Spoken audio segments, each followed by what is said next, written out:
తిరుమల తిరుపతి దేవస్థానం విషయానికొస్తే లడ్డూ విషయం ఏదైతే ఉందో చాలా పెద్ద వివాదం జరుగుతుంది. సో దాంట్లో ఆవుకు సంబంధించి లేకపోతే బీఫ్‌కి సంబంధించి కల్తీ నూనె కలిసింది, లేకపోతే ఫిష్ నూనె కలిసింది అని చెప్పేసని చాలా రూమర్స్ కూడా వస్తున్నాయి. అసలు అది వాస్తవంగా అంటే అలా జరుగుంటే గనక చాలామంది హిందువుల మనోభావాలు దెబ్బతిని దాని మీద నిజంగా అంటే హిందూ సంఘాలు కూడా మండిపడుతున్నాయి ఈ మధ్య. అసలు లీగల్‌గా వెళ్తే అసలు ప్రొసీజర్ ఏముంటదంటారు? దాని మీద లీగల్‌గా వెళ్తే ఎవరైతే ఈ అంశాన్ని బయటికి తీసుకొచ్చినారో ఫస్ట్ వాళ్ళ మీద యాక్షన్ ఉంటది. ఓకే. ఎందుకంటే ప్రాపర్ డాక్యుమెంట్స్, ప్రాపర్ ఇది లేకుండా అంత పెద్ద అంశాన్ని ల్యాబ్‌కి తీసుకెళ్తే అది నిజమే అని తేలిందని అంటున్నారు. ల్యాబ్‌లో నిజమని తేల్చలేదు కదా. ల్యాబ్ రిపోర్ట్స్ కూడా బయటపెట్టారు. ల్యాబ్ రిపోర్ట్‌లో ఏమని చెప్పారు? Possibility of so and so variations ఉన్నాయి అన్నాడు. కానీ ఇదే కలిసిందని చెప్పేసి ఇంతవరకు అలాంటి టూల్ మెకానిజం లేదు.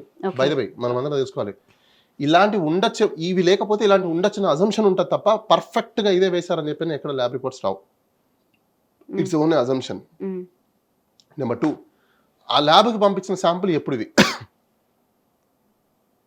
Point number 1. పాయింట్ నెంబర్ 2, ఏ కంటైనర్ అయినా లేదు అంటే ట్యాంకర్ అయినా గీకి సంబంధించింది తిరుమల తిరుపతి దేవస్థానానికి వెళ్తే వాళ్ళ దగ్గర టెస్టింగ్ వాళ్ళు టెస్ట్ చేస్తారు. ఒక కంటైనర్ బయటకు వచ్చినప్పుడు అది ఎప్పుడు మ్యానుఫ్యాక్చర్ అయింది, ఎప్పుడు ఎక్స్పైర్ అయిపోతుంది, దాని బ్యాచ్ ఏంటి, వాళ్ళు కూడా టెస్టింగ్ రిపోర్ట్ ఒకటి తయారు చేసి ఆ వెహికల్తో పాటు పంపిస్తారు.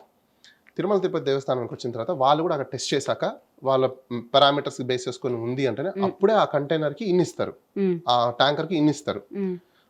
అయిన తర్వాత మిక్సింగ్ జరుగుతుంది తప్ప అవ్వకముందు జరగదు కదా.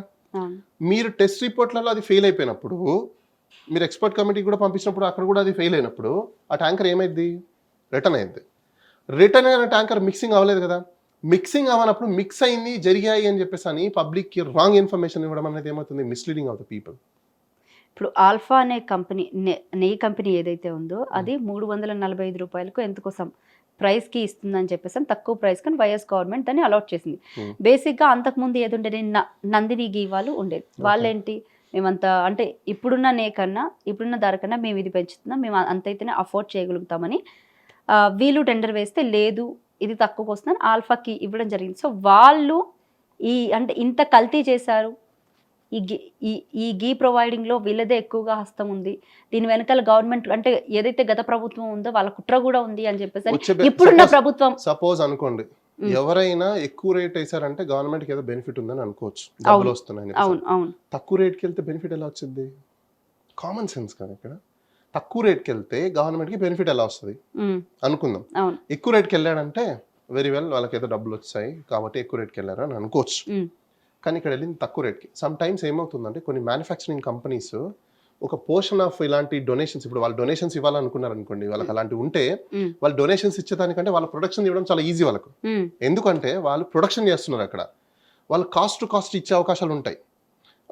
25 పైసా 1 పైసా 2 పైసా పెట్టుకొని ఇచ్చిన సందర్భాలు కూడా ఉంటాయి. నో ప్రాఫిట్ నో లాస్ కింద ఇచ్చిన సందర్భాలు కూడా ఉంటాయి. అలాంటప్పుడు వాళ్ళు ప్రాఫిట్ని మేక్ చేయరు కదా. మీకు నిజంగానే గీ ఎక్కువ కాస్ట్ ఎందుకు తీసుకుని, ప్రాఫిట్ ఎక్కువ ఉంది బాస్ అక్కడ. నీకు అర్థం కాని విషయము, నీకు ఒక గీ మేక్ చేయాలంటే ఎంత 25 లీటర్స్ పడుతుంది ఒక కిలోకి.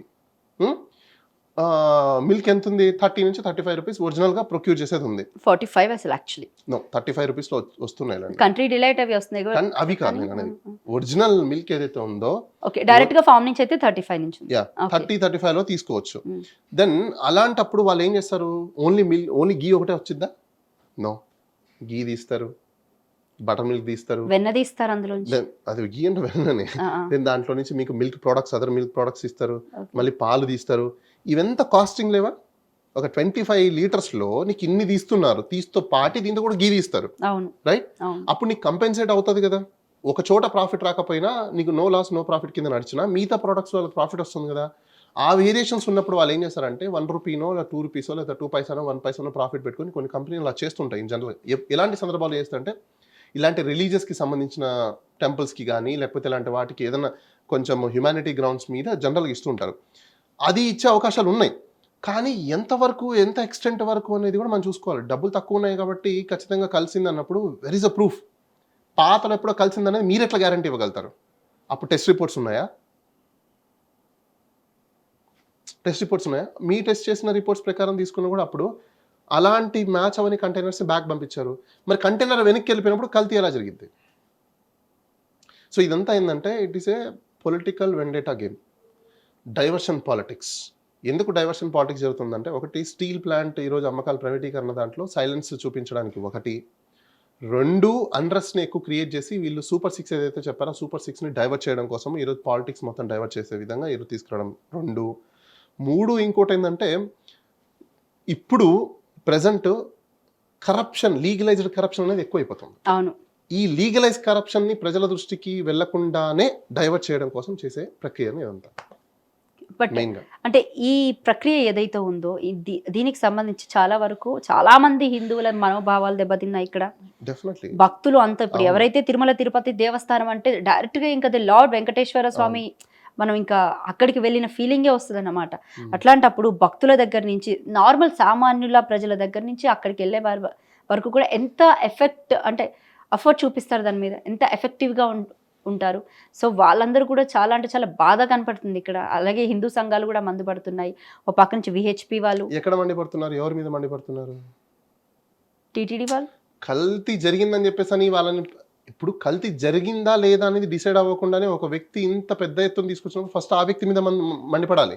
ఇవి అలా లేవు, రివర్స్ లో ఉన్నాయి. అవును, ఎగ్జాక్ట్లీ. ఇక్కడ రివర్స్ లో ఎందుకు ఉన్నాయి? ఇప్పుడు వైఎస్ జగన్మోహన్ రెడ్డికి సంబంధించి కూడా he's a Christian and he doesn't know anything. అతను కావాలనే చేసేసాడు ఈ పని. అతను ఎందుకు చేస్తాడు? దీన్ని ఒక కమ్యూనల్ ఇష్యూ గాని చిత్రీకరించే ప్రక్రియ కూడా. పవన్ కళ్యాణ్ కూడా ఏమంటున్నాడు, ముస్లిమ్స్ కి జరిగితే క్రిస్టియన్స్ కి జరిగితే మీరు ఊరుకుంటారా అంటే, they want create a communal war.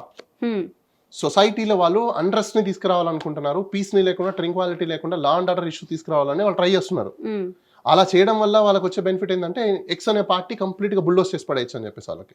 So it's political game, it's very big political conspiracy game. ఇది చాలా పెద్ద కాన్స్పిరసీ గేమ్. ఈ కాన్స్పిరసీ గేమ్ లో ప్రజలందరూ చాలా విఘ్నతతో ఆలోచించాలి. ఏ మాత్రం వీళ్ళ ట్రాప్ లో పడినా మనకు మనం అనవసరం కొట్టుకొని లేకపోతే దెబ్బలు తగిలించుకొని మనం లాస్ అవుతాం తప్ప వీళ్ళు లాస్. ఇప్పుడు మళ్ళీ యథావిధిగా మళ్ళీ లడ్డు ప్రక్రియ తయారు చేయడం మానుకోరు, దాన్ని అమ్మడం మానుకోరు. ఎట్లేదన్నా సరే టర్న్ ఓవర్ పర్ డేకి తిరుమల తిరుపతి దేవస్థానంలో టర్న్ ఓవర్ ఎంత ఉంటుందో అందరికీ తెలిసిందే ఇక్కడ.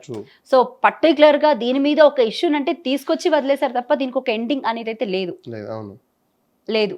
కాకపోతే ఇక్కడ ఏంటంటే జనాలు, మీరు అన్నట్టు జనాలంతా కూడా దీని మీద ఆలోచన. మీకు ఇంకో వింత చెప్తాను చూడండి, ఒక భయం కూడా వ్యక్తపరుస్తారు లడ్డు తీసుకోవాలంటే. 2 days నుంచి చూస్తున్నాము, ఈ రోజు అపచారం జరిగిందని చెప్పేసి అని దానికి శుద్ధి చేస్తున్నామని. అవును. అపచారం ఎప్పుడు జరిగింది?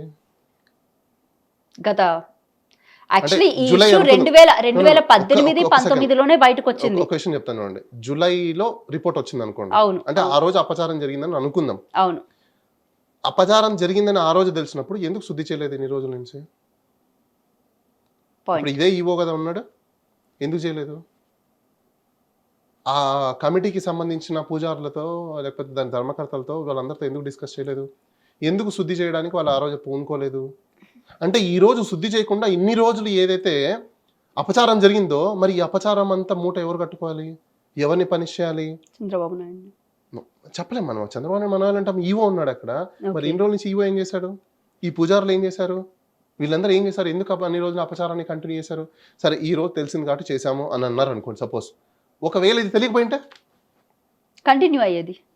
దెన్ ఇప్పుడు మీరు ఈరోజు చేసినంత మాత్రాన ఆ అపచారం పోయిద్దా? పోదు కదా. ఎలా పోతుంది? ఇది జరిగి చాలా రోజులు, గ్యారంటీ ఎక్కడ, ప్రూఫ్ ఎక్కడ? రైట్, మీరు అన్నది కరెక్ట్. ఇది జరిగి చాలా రోజులు అయింది కాబట్టి. కలియుగ దేవుడు వెంకటేశ్వర స్వామి, ఆయనకు ఎనలేని పవర్స్ ఉంటాయి. దేన్నైనా ఆయన అపచారం జరిగినా లేకపోతే ఏది జరిగినా కూడా ఆయన క్లీనప్ చేసుకునే కెపాసిటీ ఆయనకు ఉంది. మనం నిమిత్తం మాత్రం, మనం ఏదో చేస్తే అవుతుందని అనుకోవడం కల్లో మాట. బయటమే మనం తెలుసుకోవాల్సింది. ఆయనకు తెలిసింది ఒకటే, భక్తులు వస్తున్నారా లేదా, భక్తితో నా దగ్గరకు వస్తున్నారా లేదా, నా దగ్గర కోరికలన్నీ తీరుతున్నాయా లేదా అని మాత్రం ఆయన చూస్తారు. ఆయనకి మీరు అపచారం జరిగితే తీర్చేంత కెపాసిటీ మీకు లేదు, ఎవరికి లేదు. నేను కూడా ఒక భక్తుని కూడా చెప్తున్నాను మీకు. ఆయన మనకి ఇచ్చేంత స్టేజ్లో మనం ఉన్నాం తప్ప మనం ఆయనకి ఇచ్చే స్టేజ్లో లేము. ఆయన అపర కుబేరుడు. ఆయనకు తెలీదా ఎప్పుడు ఎలా ఏ విధంగా పూజలు చేయించుకోవాలి ఏంటని చెప్పేసి? ఆయన ఆజ్ఞ లేకుండానే ఇవన్నీ జరుగుతున్నాయా? ఈరోజు తిరుమల తిరుపతి దేవస్థానం ఇంత పెద్ద ఎత్తున ఎక్స్పాన్షన్ అయిందా? వరల్డ్ వైడ్ ప్రెజెన్స్ ఉందా? He knows, he is a live god నిజం చెప్పాలంట. కానీ తప్పులు ఎవరెవరు చేశారో ఆయన దాంట్లో, ఇప్పుడు తప్పులు లేకపోయినా కూడా సృష్టించి ఇలాంటివన్నీ చేస్తారు చూసారా, ఖచ్చితంగా ఆయన ఊరుకోడు. ఏదో ఒక సందర్భంలో ఏదో ఒక దీంట్లో ఆయన చేయాల్సినవి ఖచ్చితంగా దాన్ని డిసైడ్ చేసి పెడతారు. But it's not that easy. బాలాజీతో ఆడుకోవడం అంత ఈజీ కాదు. మీరు బాలాజీ దేవుడితో ఫ్రెండ్షిప్ చేయండి, ప్రేమగా ఉండండి, ఎంత కావాలంటే అంత ఇస్తాడు. ఆయన మీద కావాలంటే మీరు ప్రెషర్ కూడా చేయొచ్చు, మొండి చేయొచ్చు, అలగచ్చు. ఆయనకు అన్నీ అలవాట. ఆయన ఏం కావాలంటే అవన్నీ ఇస్తారు. కానీ ఇట్లా ఆయన వెనకాల ఏదో మనం బెనిఫిట్ పొందాలని ఎవరైనా చేస్తే మాత్రం అసలు ఊరుకోడు.